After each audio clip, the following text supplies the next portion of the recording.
Mədəni kişinin çətinlikləri.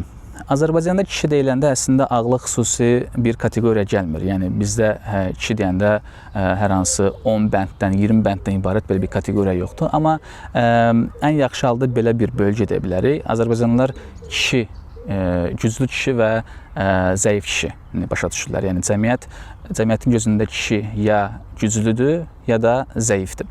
Fərqi yoxdur o gücü necə qazanıb və fərqi yoxdur o necə zəifə çevrilib. Bu güclü və zəif kişi konsepsiyasına mən üçüncü bir qavramı əlavə eləmək istəyirəm. Bu da mədəni kişi konsepsiyasıdır. Maraqlı budur ki, mədəni kişi nə güclü, yəni güclü kişilər də mədəni kişilərə nifrət eləyir, zəif kişilər də mədəni kişilərə nifrət eləyir. Yəni mədəni kişi o demək deyil ki, o zəif kişidir. Mədəni kişi ümumiyyətlə güclü və zəif Azərbaycan kişisinin fövqündə olan bir kişi konseptidir.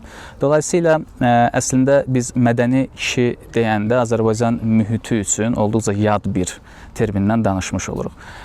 Mədəni kişi bir anda ortaya çıxan bir kişi forması deyil. Onun formalaşması üçün çox böyük vaxt lazımdır. Yəni bu bir prosesdir.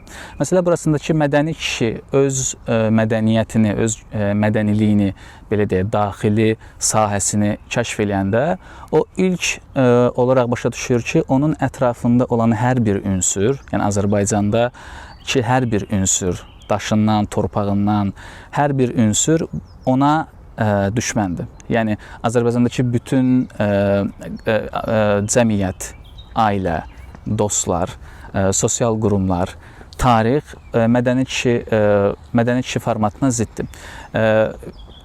Hər kəs və hər şey əlindən gəldiyi ölçüdə bu mədəni kişini sıradan çıxartmağa və yozlaşdırmağa çalışır. Məsələ burasında ki, mədəni kişinin formalaşması üçün heç bir resurs olmadığı kimi, mədəni kişinin öz mədəniliyini kəşf etdikdən sonra bu simanı qoruması üçün lazım olan heç bir instrumentariya da Azərbaycanda mövcud deyil. Yəni intellektual olaraq, sosial olaraq, maddi olaraq xüsusilə. Yəni ki, mədəni kişi öz simasını qorumaq istəyir, mədəni işlərlə məşğul olmağa çalışır və onu dəstəkləyəcək heç bir güc yoxdur. Ailə onu dəstəkləmir, ailə ilk fürsətdə onun mədəni güclərini, bəsirətini əlinə almaq istəyir, onu mədəni olmayan yollara, yəni nə eləyirsən elə güclü kişi ol, nə eləyirsən elə ayaqda qal. Bu formatda təkidlə onu bu yola yönləndirməyə çalışır. Daha sonra dost çevrəsində böyük rəqabət formalaşır və mədəni dost çevrələri çox az olduğu üçün o öz daxili hisslərinə, düşüncəsinə, məsələlərə yanaşmasına şübhə etməyə başlayır. Dolayısıyla Azərbaycanda məişət həyatına atılan kişi, yəni Azərbaycan reallığı içərisində öz ona verilən missiyanı, yəni ki, bu cür olmalısan missiyasına, bu cür olmalısan proqramına qarşı çıxan kişi çox fundamental problemlərlə üzləşməyə başlayır və bu problemlərlə üzləşib onu aşkarlamaq ayrı bir bəsirət, ayrı bir güc tələb eləyir.